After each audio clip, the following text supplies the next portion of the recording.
Ladies and gentlemen, it is a big blow again to President William Ruto as the Laikipia people, the residents of Laikipia now wameingia barabarani kuandamana sehemu ya Nanyuki ambapo ni kambi kuu ya jeshi.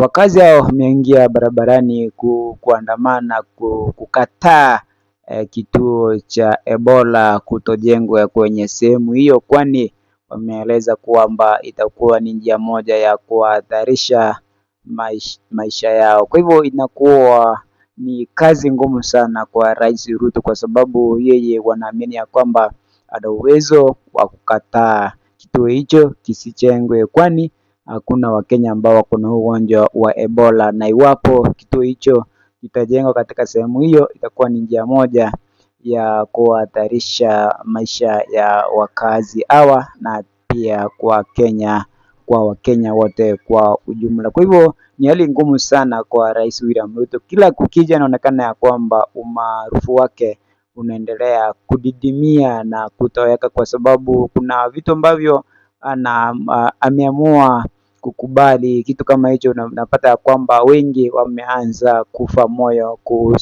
kuhusiana na utendakazi wake, kwa sababu wanaamini ya kwamba ana uwezo wa kukataa kituo hicho kisijengwe katika sehemu hiyo ya Laikipia. Kwa hivyo tunapozungumza kwa sasa hivi ni kwamba wakazi wa Laikipia wako katika barabara ya Nanyuki, ambapo kuna kambi kuu ya jeshi, ambapo inadaiwa ya kwamba kituo hicho cha Ebola kitajengwa kwenye sehemu hiyo. Ndio maana wakazi hao wamefika hapo kuandamana ili kukataa kwamba kituo hicho kisijengwe kwenye sehemu hiyo, kwani itahatarisha maisha yao.